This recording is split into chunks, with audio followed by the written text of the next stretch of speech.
இல்ல வந்துரு நந்தகுமார் சார் நேரம் அவர் குறைஞ்சிரும், அதனாலதான் நான் பேசுறேன். இல்லைங்க சார், ஒரு வரி இல்ல உங்களுக்கு நான் 15 நிமிடம் ஒரு வித்தியாசம் இல்ல. எம்எல்ஏவா கொண்டு போனா அது குதிரை பேரம் வடநாட்டில் நடந்து. நிதிஷ்குமாரும் சந்திரபாபு நாயுடு கூட்டணியா எலெக்ஷன் நின்று பாஜக ஆதரிச்சாங்க. பேசல சார், இதெல்லாம் அடிப்படை உண்மை. பேசல நந்தகுமார் சார் வெளிப்படையா உடைச்சு பேசுறாருல. அப்புறம் எம்பிங்களே கட்சி மாத்துறாங்கன்னு சொன்னேன் சார், ஒரு உடைச்சு பேசுறாரு இல்லைங்க சார். அவங்க அரசாங்கம் பாதுகாப்பா இருக்குன்னா ஏன் ஒரு கட்சியில் இருக்கக்கூடிய எம்எல்ஏக்களை ரிசைன் பண்ணிட்டு கொண்டு வரணும்? அதான் குதிரை பேரம்ன்றார். இல்லை, இப்போ ஒரு அரசாங்கம் பாதுகாப்பாக இருக்கணும்னா ஒரு இன்னைக்கு நம்மளுடைய தமிழக சட்டசபையினுடைய எண்ணிக்கையை பார்த்தா 118 இருந்தால் போதும். அப்போ 118க்கு மேலே வேறு கட்சிக்கிட்ட சப்போர்ட்டு கேட்டால் வந்து அது குதிரை பேரமா? அப்போ 118ஓட நிறுத்துறங்கிறது எங்கேயாவது இந்தியன் கான்ஸ்டிடியூஷன் சொல்லுதா? இன்றைக்கி வந்து திமுக, இவர் சொல்லக்கூடிய திமுக கட்சி வெளிநடப்பு பண்ணியிருக்காங்க சார். வெளிநடப்பு பண்ணுறதுனுடைய அடையாளம் என்ன? 59 சீட்டு சார். அவங்க 59 சீட்டு. இப்போ ஐயா சொன்னார் இல்லையா, சோஃபா ஏற்கனவே அங்கே இருந்துச்சானா, ஐயா ஸ்டாலினை பார்க்கும்போது அங்கே சோஃபாலாம் இருந்துச்சு. அப்போ அந்த சோஃபாவுக்கு இது மென்ஷன் பண்ணுறாரா? அந்த ஏற்கனவே இருந்த சோஃபானால டிஎம்கே வந்து வெளியே போச்சு. சோஃபாவை தூக்கிட்டு போல, ப்ளூ கலர் சோஃபாவை 3 கட்சி ஆபீஸும் தூக்கிட்டு போன மாதிரி ஸ்டாலின் அவர்கிட்ட சொன்னீங்க. நான் பேசும்போது நாகரிகமா பேசாம இருங்கன்னு ஐயா கிட்ட நீங்க சொன்னீங்க. அதே நாகரிகத்தை நீங்க கடைபிடிச்சா பரவாயில்லை. டிவி வேணா எடுத்து போடுங்க, ப்ளூ கலர் சோஃபா சொல்றேன் சார். வரேன் சார். அப்போ இப்போ எதுக்காக வந்து நீங்க வெளிநடப்பு பண்ணீங்க? 59 எம்எல்ஏக்கள் நீங்க வெளிநடப்பு பண்றீங்கன்னாவே சார், அன்னைக்கு இருக்கக்கூடிய தேதியில பாட்டாளி மக்கள் கட்சி 4 வந்து நடுநிலைமை, பாஜகவும் நடுநிலைமை, 66 சீட்டுங்க. 234ல் 64 போயிடுச்சுன்னா 170. அப்போ அதில் வந்து பார்த்தீங்கன்னா ஆஃப் ஏ மார்க் 85, 86 சீட் இருந்தால் தாவேக்கா போதும் சார், அன்னைக்கு ஜெயிச்சிருக்கும் சார் அது. அப்போ அவங்க கட்டியா 107 எம்எல்ஏக்கள் இருக்காங்க. ஏன் 118 போனீங்கன்னு ஏன் வந்து துரை சார் கேட்காம போயிட்டாரு? ஆச்சரியமா இருக்கு. தமிழ்மணி சார் சொல்ற ஒரு லாஜிக், அவருக்கு அன்னைக்கு தொகுதியில சார் வோட் ஆஃப் கான்ஃபிடன்ஸ் இல்ல புரியுது. தமிழ்மணி சார் சொல்ற ஒரு லாஜிக் 96 இடங்கள் மட்டுமே வைத்திருந்த திமுக அதை செய்யல. அவங்க நினைச்சிருக்கலாம்ல, மத்த கட்சியில இருந்து உடைச்சு உள்ள கொண்டு வந்திருக்கலாம் அவங்களுடைய பெரும்பான்மை நிரூபிக்கிறதுக்கு. அதை செய்யல. ரெண்டாவது விஷயம், உங்களுக்கு தான் கூட்டணியில் இருக்கக்கூடிய கட்சிகளுக்கு அமைச்சரவையில் இடம் கொடுத்துட்டீங்க. இன்னொன்னு, முன்னாள் அமைச்சர்கள் மேல ஊழல் பட்டியல் இருக்குது. அந்த விமர்சனங்கள் எல்லாம் கடந்து அவங்களை ஏன் உள்ள கொண்டுட்டு வரணும்? அதுக்கான அவசியம் எங்க இருந்து வருது? தாவேக்கா என்ன பண்ணிட்டாங்கன்னு சொல்றீங்க? அவங்க எல்லாம் பண்ணலையே, தாவேக்கா பண்ணிட்டாங்களே, நீங்க எதை சொல்ல வரீங்க? சார், அவங்க ஏன் சார் ரிசைன் பண்ணிட்டு வரணும் சார்? அது இந்த எம்எல்ஏக்களை கேட்கணும் சார். நீங்க போய் தாவேக்காவை கேட்டுட்டு இருக்கீங்க. ஒரு எம்எல்ஏக்கு தேர்ந்தெடுக்கப்பட்ட எம்எல்ஏக்கு கான்ஸ்டிடியூஷனலா ராஜினாமா பண்ற உரிமை இருக்கா இல்லையா? அதை மட்டும் சொல்லுங்க. அந்த சர்க்கம்ஸ்டான்ஸ் எப்படி இருக்குன்றது முக்கியம். என்ன சர்க்கம்ஸ்டான்சஸ்க்கு கீழ பண்ணலாம், இந்த சர்க்கம்ஸ்டான்சஸ் கீழ பண்ணலாம், பண்ணக்கூடாதுன்னு எங்கேயாவது கான்ஸ்டிடியூஷன்ல இருக்கா? ஜெயலலிதாவை தேமுதிகவினுடைய எம்எல்ஏக்கள் சந்திக்கிறாங்க. மாஃபா பாண்டியராஜன், அருண் பாண்டியன் எல்லாரும் சந்திக்கிறாங்க. அவங்க டில் த டேட் வரை எலெக்ஷன் அந்த 5 ஆண்டுகள் முழுமையாக தேமுதிகவில் தான் இருக்கிறாங்க. தேமுதிகவினுடைய அடிப்படை உறுப்பினர் பதவியிலிருந்து அந்த கட்சியினுடைய பொதுச் செயலாளர் நீக்கல. கூகா செல்வமும் அப்படித்தான், முழுமையாக திமுகவுடைய எம்எல்ஏ தான் இருந்தாங்க. இவங்க ஏன் பதவியை ராஜினாமா பண்ணிட்டு கீழே சபாநாயகரை சந்திச்சு ராஜினாமா பண்ணிட்டு மேல அமைச்சர் ராதவர்ஜனாவை சந்திச்சு உறுப்பினரா சேர்றாங்க. சரி, அதுக்கான அவசியம் எங்க வருது? கேள்வி யாருக்கிட்ட கேட்கணும்னா, இப்ப ராஜினாமா பண்ணனா அந்த 6 அதிமுகவினுடைய எம்எல்ஏக்களையும் அதிமுகவினுடைய பொதுச் செயலாளராக இருக்கிற தான் நம்ம கேட்கணும். இதை இந்த கேள்வியை போய் நீங்க ஒரு நிமிஷம் இருங்க. விஜய்க்கு நீங்க பேசிட்டீங்க. அவர்கிட்ட வந்து நான் பேசும்போது குறுக்கால வராதீங்கன்னு சொன்னீங்களா இல்லையா? அந்த நாகரிகம் ஏன் நீங்க கடைபிடிக்க மாட்டீங்க? விஜய்க்கு அது பொறுப்பு இல்லையான்னு இப்ப நாளைக்கு துரை சார் போய் அங்க இடத்துல வந்து நான் தாவேக்காக்கு வரேன்னு சொன்னா கூட அவங்க விருப்பப்பட்டா சேர்த்துக்கலாம், இல்லைன்னா வேண்டாங்க போறாங்க. துரை நாளைக்கு போனாருன்னு வச்சுங்க, ஏன் வந்து தாவேக்கா துரை சாரை சேர்த்துக்கிட்டு நம்ம கேட்க முடியுமா? ஒரு நிமிஷம் உங்க நேரத்துல பேசணும். அப்போ நம்ம நீங்க யாருகிட்ட போய் வைக்க வேண்டிய கேள்வி நீங்க யாருகிட்ட சார் போய் கேறீங்க? அப்போ இன்னைக்கு ஒரு தனி மனிதனுக்கு நீங்களும் நானும் இருக்கோம் சார், ஒரு எம்எல்ஏவா போய் சேர்ந்திருந்தா அது தப்பு சார். ஏன்னா அதிமுகவுடைய பேரை சொல்லி அந்த பொதுச் செயலாளருடைய உழைப்புல நீங்க எம்எல்ஏ வாக்கி நீங்க வந்து அந்த எம்எல்ஏ பதவியோட இன்னொரு கட்சிக்கு போனீங்கன்னா அது துரோகம். ஆனா இன்னைக்கு அவங்க பதவியை ராஜினாமா பண்றாங்க. ராஜினாமா பண்ணதுக்கு அப்புறம் ரீகன் மாதிரியும் நந்தகுமார் மாதிரியும் அவங்க தனி மனிதன். இப்ப ரீகனுக்கும் நந்தகுமாருக்கும் நம்ம விருப்பப்பட்ட கட்சியில போய் சேர்ந்துக்கலாங்கிற உரிமை இருக்கா இல்லையா? அதுக்கு மட்டும் பதில் சார். ஆனா தாவேக்கால போய் நீங்க சேர்ந்துட்டீங்கன்னு எந்த விதத்துல புரியுது. ஆனா அதுக்கான அவசியம் ஏன் வரணும்னு கேக்குறேன் நான். அவங்க ரெட்டலை சின்னத்துல நிக்கிறாங்க. சி விஜயபாஸ்கர் எடுத்திருக்கீங்க. எடப்பாடி பழனிசாமி அதிமுகவோட பொதுச் செயலாளர் உட்கார வச்சு நீங்க நல்லா இருக்கணும், நாடு முன்னேறன்னு பாட்டெல்லாம் பாடி எல்லா குழந்தைகளை வச்சு பாட்டெல்லாம் பாடினவர் தேர்தல் முடிவுக்கு பிறகு அந்த ரெட்டலை சின்னத்தில் ஜெயிச்ச அந்த இடத்திலிருந்து காலி பண்ணிட்டு தவேகாவுக்குள்ள போறேன்னா அங்கதான் ஏதோ ஒரு ஆதாயம் இருக்குன்றார். அப்ப அந்த கேள்வியை யாரு கேட்கணும்னா விஜயபாஸ்கரை பார்த்து கேட்கணும். நம்ம அதுக்கு முதலமைச்சர் பதில் சொல்ல வேண்டிய அவசியம் தேவையே இல்ல சார். அவங்க கட்சியில தான் சார் வராரு. அவங்க கட்சியில ஒரு 1.5 கோடிக்கு பக்கமா மெம்பர் ஆயிருக்காங்கன்றாங்க சார். அப்ப அவங்க எல்லாம் ஏன் வந்து மெம்பர் ஆனாங்கன்னு அவர் விஜய் அவர்கள் வந்து உங்களுக்கு பதில் சொல்லிட்டு இருக்கணுமா சார்? ஒரு நம்பர்ல இருந்து 1.5 கோடி வரைக்கும் பதில் சொல்லணும். நந்தகுமார் சார், உங்களுக்கு அரசியல் நல்லா தெரியும். நான் கேட்கறது, இந்த புள்ளியில மக்களால் தேர்ந்தெடுக்கப்பட்ட ஒரு அரசாங்கத்தை அல்லது மக்களால் தேர்ந்தெடுக்கப்பட்ட ஒரு எம்எல்ஏவை ராஜினாமா பண்ணிட்டு வாங்கன்னு ஒருத்தர் விரும்புறாருன்னா அது எப்படி புரிஞ்சுக்க வேண்டியது? யாரு சார் சொன்னாங்க விரும்புறாருன்னு? விரும்பலன்னா வேணாம் அப்படி சொல்ல வேண்டியது சார். அடிப்படையில சார் சார் ஏன் சார் வேணும் அவங்க? சரி இதான சார் வம்பா இருக்கு. இல்ல நான் சார், அரசியல் ஒரு கட்சி 6 நடத்துறேன் எம்எல்ஏக்கள் வேணும்னு விருப்பப்படுறாருல, இன்னும் அடுத்து 10 எம்எல்ஏக்கள் காலி பண்ண போறாங்கன்னு சொல்றாங்க. சார், ஏன் சார் அது வேணும்? சார் அவங்க விருப்பப்படல சார். நாளைக்கு எடப்பாடி பழனிசாமி அவர்களே போய் தாவேகால போய் சேர்ந்தாலும் அவர் வேண்டாம்னா சொல்ல போறாரு. நாளைக்கு ஸ்டாலின் ஐயாவே போய் தாவேகால போய் சேர்ந்தாலும் வேண்டாம்னா சொல்ல போறாரு அவரு. என்ன சார் அவர் அரசியல் கட்சி தானே சார் நடத்துறாரு. வர்றவங்களை ஏன் சார் அவர் வேண்டாம்னு சொல்லணும்? இன்னைக்கு அவங்க போய் சேர்றனால அவங்க மேல இருக்கக்கூடிய வழக்குகள் வந்து இன்னைக்கு கன்சிடரேஷன் செய்யப்படுதுன்னா கட்டாயமா நம்மளே கேள்வி கேட்போம். அந்த கட்சியினுடைய அமைச்சர் என்ன சொல்றாரு? எந்த காம்ப்ரமைஸும் வழக்குகளுக்கு கிடையாது. அப்ப நம்ம இங்க வந்து சேர்றவங்களை வந்து நீங்க கட்சியில வந்து ஏன் சார் அவர் சேர்த்திக்கிறாருனாக்கா இவங்க போய் சேர்றாங்க, அவர் சேர்த்திக்கிறாரு. கேள்வியை நம்ம யாரை பார்த்து கேட்கணும்? அப்ப பாவம் ஒரு பக்கம் பழி ஒரு பக்கம் எப்படி சார்? இல்ல சார், அவங்களுக்கான அவ்வளவு இம்பார்ட்டன்ட் ஏன்னு தான் கேக்குறேன் நான். இன்னொன்னு, இவங்க வந்து ஊழல் இல்லாத கட்சியை நாங்க அமைப்போம்ன்றாங்க. ஆனால் முன்னாள் அமைச்சர்கள் மேல அந்த குற்றச்சாட்டு இருக்குது. ஆனாலும் கூட அவங்க வேணும்னு விரும்புற புள்ளி இருக்குல்ல சார். அதாவது இப்ப தூய சக்தி, இந்த ஊழல் இல்லாத ஆட்சிங்கிறது பூராமே மக்கள் என்ன தெளிவா புரிஞ்சுக்கணும்னா, அவர் சொல்லக்கூடிய தூய சக்திங்கிறதோட விளக்கமே என்னன்னா, நாங்க வந்து டிரான்ஸ்பரண்ட் கவர்மெண்ட் கொடுப்போம், 100% அக்கௌண்டபிளா இருப்போம், கரப்ஷனுக்கு 0 டாலரன்ஸ். இதை வந்து சட்டசபையிலையும் சொல்றாரு. தேர்தலுக்கு முன்னாடி கூட என்ன சொன்னாரு? நான் மக்களுடைய ஒரு பைசாவை தொட மாட்டேன்னாரு. பதவியேற்பு விழாவும் போது என்ன சொல்றாரு? தொடவும் மாட்டேன், தொடவும் விட மாட்டேன்னாரு. சட்டசபைக்குள்ளார போய் என்ன சொல்றாரு? தொட மாட்டேன், தொட விட மாட்டேன், தொட்டவனையும் விட மாட்டேங்கிறாரு. இந்த அளவுக்கு சூழலிச்சிருக்கும் போது இன்னைக்கு போய் சேர்ந்திருக்கக்கூடிய யாரா இருந்தாலும் அவங்க மேல இருக்கக்கூடிய வழக்கு துரிதமா நடத்த போறாங்க. எந்த இடத்துல வந்து அவங்களுக்கு அட்வான்டேஜ் இருக்கு? அட்வான்டேஜ் இல்ல. ஆனா இவங்களுக்கு தாவேகாவுக்கு இன்னும் ஒரு 12-14 இடங்கள் தேவைப்படுது. அப்போ அதற்காக ஒரு வியூகமாகத்தான் இதை நம்ம பார்க்கப்படும். மக்கள் சார் அது நீங்க பாக்குற பார்வை சார். மக்களாலே அப்படிதானே பார்க்கப்படும், எதிர்க்கட்சியாலும் அப்படிதானே பார்க்கப்படும் சார். இங்க சட்டம் தான் sir. It's rule of law. இங்க வந்து என்ன நம்ம சட்டம் சொல்லுங்கிறது பிரகாரம் தான் ஒரு நாடு இயங்க முடியும், மாநிலமும் இயங்க முடியுமே ஒழிய ஐயா துரை என்ன நினைக்கிறாரு, நந்தகுமார் என்ன நினைக்கிறாருங்கிறது இங்க முக்கியம் இல்ல. சட்டத்தின் பார்வையில, சட்டத்தின் அடிப்படையில இப்ப போய் 4ஆம் தேதி போய் ஒரு மனு கொடுத்தாங்க, இன்னைக்கு போய் ஒரு மனு கொடுக்குறாங்க. எத்தனை மனு கொடுக்குறீங்கிறது முக்கியம் இல்ல, அந்த மனுக்கு பின்னாடி வந்து இண்டிபெண்டன்ட் ப்ரூஃப் இருக்கா? அப்படி இருந்துச்சு. விஜயபாஸ்கரோட ஸ்டேட்மெண்ட் என்ன சொன்னாரு? என்ன ஸ்டேட்மெண்ட் அதுல? அதிமுகவுல உட்கட்சி பிரச்சனை தீரும்னு நான் பார்த்தேன், ஆனா தீரல.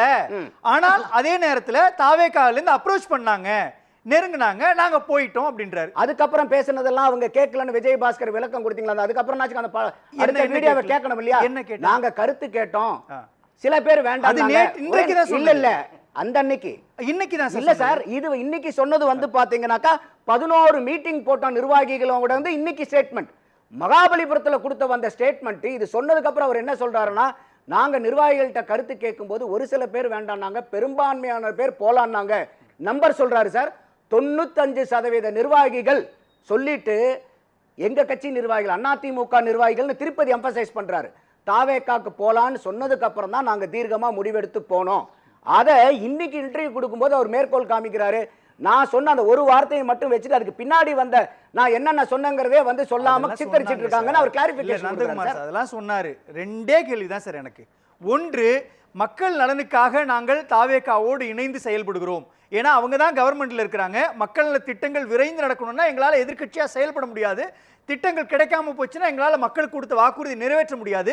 மக்கள் நலனுக்காக தாவேகாவோடு எதிர்ப்பு இல்லாமல் நாங்கள் தோழமையாக செல்வோம்னு சொல்லிட்டாங்கன்னா முடிஞ்சு போயிடும். இதை சொல்லாம பதவியை ராஜினாமா பண்ணிட்டு போகிறதும், அவங்களுக்கு இன்னும் ஒரு 14 இடங்கள் தேவைப்படுறப்போ இந்த ராஜினாமாவின் மூலமாக அந்த இடத்தை 118 பூர்த்தி செய்யறதுக்கான ஒரு வியூகம் இருக்குன்றப்போ இதான சார் குதிரை பேரம்? இல்ல சார், குதிரை பேரம்னாவே என்ன? ஃபர்ஸ்ட் நீங்க இன்னைக்கு யாராவது வந்து இந்த போய் சேர்ந்த 6 எம்எல்ஏக்களாவா வந்து வாங்கி வச்சிருக்காங்களா அவங்க?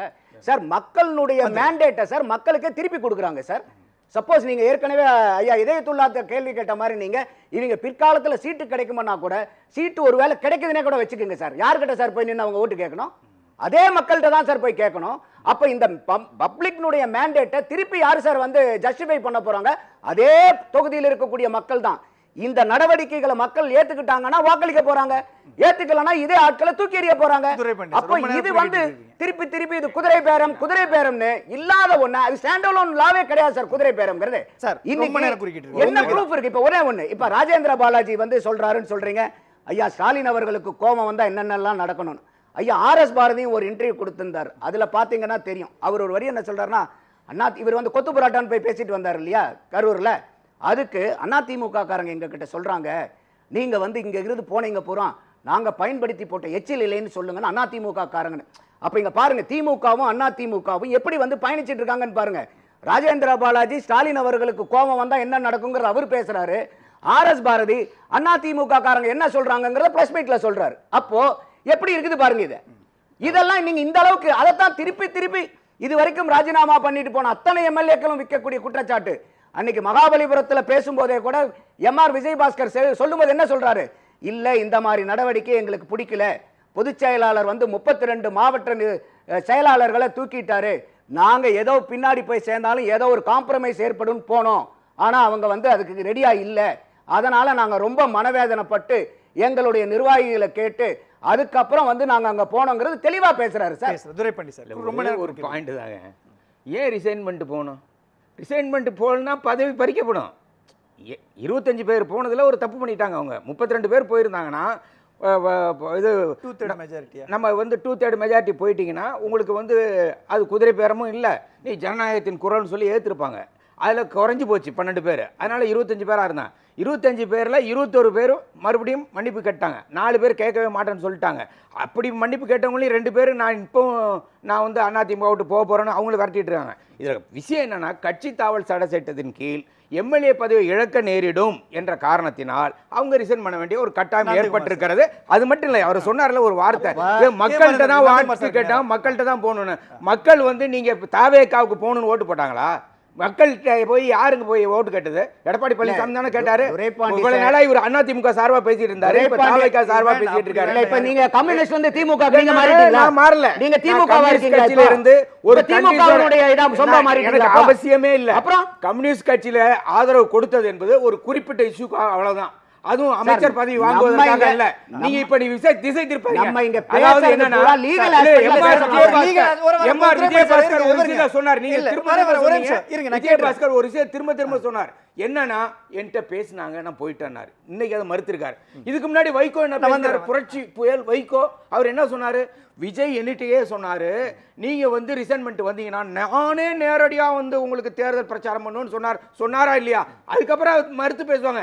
இதெல்லாம் என்னங்க இப்ப நடக்கிறது? என்னங்க இப்ப நடக்கிறது? இப்ப நடக்கிறது என்ன சொல்றாரு? இன்னைக்கு ஒரு திமுக கொள்கை பரப்பு செயலாளரா துரைபாண்டியன் பேசுறத நம்மளால புரிஞ்சுக்க முடியல. திமுக ஒரு கம்யூனிஸ்ட்ல இருந்து ஒரு திமுகவினுடைய ஷேட் வந்துட்டாருன்னு வெச்சுங்க. நாங்க கட்சி மாறவே இல்ல. நாங்க இப்பவும் சொல்றோம் 6 மாசத்துக்கு தொல்லை கொடுக்க கூடாதுன்னு இருக்கிறோம். ஆனா இன்னைக்கு நீங்க யாரு சார் தொல்லை கொடுக்க கூடாதுங்கிறதுக்கு? who are you? இன்னைக்கு நீங்க யாரு சார்? மக்களின் ஒரு நீங்க யாரு சார்? நீங்க யாருங்க? உங்களுக்கு என்ன? நீங்க உங்களை விட தாவேக்கா 1,72,00,000 வாக்கு வாங்கி இருக்காங்க சார். உங்களை விட 53 லட்சம் வாக்கு ஜாஸ்தி சார். உங்களை விட அப்ப உங்களுக்கு 2,50,000 வாக்கு வாங்குறாங்க சார். 108 ஜெயிச்சவன் உள்ள இருக்கான், 126 ஜெயிச்சவன் வெளிய இருக்கான். அது நீங்க அந்த பர்சன்டேஜ் போடுறீங்க சார். அது வேற கணக்கு. நீங்க நம்ம உங்க தனியா நிக்கிறீங்க சார். நீங்க இங்க தனிமைப்படுத்தப்பட்டு நின்னுட்டீங்க. அதெல்லாம் கிடையாது. உங்க போற ஐஎம்எல் எத்தனை வருஷம் பயணிச்சீங்க பாருங்க. என்ன அளவுக்கு அவர் விமர்சனம் பண்ணிட்டு போறாரு ஐயா ஆதர்பகிதன் அவர்கள். ஒரு விஷயத்துல தெளிவா இருப்பாங்க. நீங்க கட்சி தாவல் தடை சட்டம் பாயும் என்ற பயத்தின் அடிப்படையில் அடுத்த ஒரே ஒரு கேள்வி கேட்கிறேன். தூய சக்தி, தூர்ந்து போன சக்தி, தீர்ந்து போன சக்தி, அந்த சக்தி இந்த சக்தி நான் பேசிட்டு அந்த சக்தியில இருந்து ஆள் எடுக்கிறீங்களே, உங்களுக்கு வெக்கமே இல்லையா? இது வந்து ஒரு அரசியல் நாகரிகமாவது. நந்தகுமார் சார், இந்த கேள்வி பூரா அவர் திமுக இதுக்கு முன்னாடி ஐயா நிறைய சொன்னாரு. திமுக சைடுல இருந்து எத்தனை போனாங்கன்னு ஐயா வைகோ கூட சொன்னாரு. கம்பம் ராமகிருஷ்ணன் எங்க கிட்ட இருந்து தூக்குனாங்க, அதிமுக இருந்தாங்க. அப்பெல்லாம் துரை பாண்டியன் அவர்களுடைய அந்த திமுக மான வெக்க ரோஷம் எல்லாம் இல்லையா? இப்ப இருக்கிற சூழ்நிலை தெரியலையா? 96 இருக்கும்போது கலைஞர் வந்து 96 இருக்கும்போது ஆளை மாத்தி தூக்கிட்டு போல. ஏன்னா அன்னைக்கு கூட்டணி ஆட்சி, காங்கிரஸ் ஆதரவு மற்றவர்கள் ஆதரவு இருந்தது. அதனால வந்து எந்த தொல்லை இல்லாம ஆனா கட்சி ஆள் பிடிக்காம ஆட்சி நடத்திட்டு இருந்தாரு. அன்னைக்கு ஜெயலலிதா பேசுகிற போது மூச்சுக்கு மூச்சு என்ன சொன்னாங்க? மைனாரிட்டி அரசாங்கம் மைனாரிட்டி அரசாங்கம்னு சொன்னாங்க. ஒரே அதனால வந்து கட்சி மாற்ற வேண்டிய அவசியம் அன்னைக்கு ஏற்படல. இன்னைக்கு வந்து இவருக்கு என்ன பயம்னா பிரச்சனைகளின் அடிப்படையில் கம்யூனிஸ்டுகளோ மற்ற கட்சிகளோ தன்னை விட்டு விலகி விடுவார்களோ என்ற பயத்தின் அடிப்படையில் தன்னை தன்னை மேலும் மேலும் வலிமையாக்கிக் கொள்வதற்காக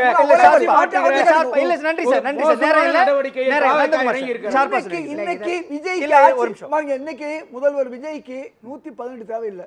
இந்த சூழ்நிலைக்கு 113 இருந்தாலே போதும். அது ஆல்ரெடி காங்கிரஸ் தாவேக்காவே இருக்கு. நீங்க ஒண்ணும் பயமுறுத்த வேண்டியல. அவர் கம்யூனிஸ்ட்ங்கறனால கலைஞர் கருணாநிதிக்கு இருந்த பிரச்சனை வந்து கூட்டணியில இருந்தாங்க. ஆனா இன்னைக்கு திமுக கூட்டணியில இருக்கிறாங்க. பழி வாங்கிட்டாங்க. மோடி அவர்களுக்கு நிதிஷ் ஆதரவு கொடுக்கிறது கூட்டணி, சந்திரபாபு நாயுடு கொடுக்கிறது கூட்டணி. நன்றி சார். நான் பேசுறேன். எப்படி பாக்குறீங்க உங்களுடைய இறுதி கருத்து? ரொம்ப மக்களுடைய கருத்து வந்து பாத்தீங்கன்னாக்கா ஆட்சி இழந்த சோகத்தினால வார வாரம் ஒரு கம்ப்ளைண்ட் கொடுத்துட்டு இருக்காங்க அப்படிங்கிறது ஒரு யதார்த்தமாக மக்களே சொல்லியிருக்காங்க. இப்போ நம்மளுடைய கேள்வி என்னென்னா 29ஆம் தேதி வந்து அவர் ராஜினாமா பண்ணுறாரு சார், ஜூன் மாதம். 5 நாள் கழித்து 3ஆம் தேதி வந்து அந்த தாவேக்கால போய் சேர்த்து அந்த இன்டர்வியூவும் கொடுக்குறாங்க. இன்றைக்கி 13ஆம் தேதி தான் போய் கவர்னர்கிட்ட போய் இவங்க பெட்டிஷன் கொடுக்குறாங்க. 10 நாள் வந்து ஏன் வெயிட் பண்ணாங்கங்கிற ஒரு கேள்வி ஃபர்ஸ்ட்டு.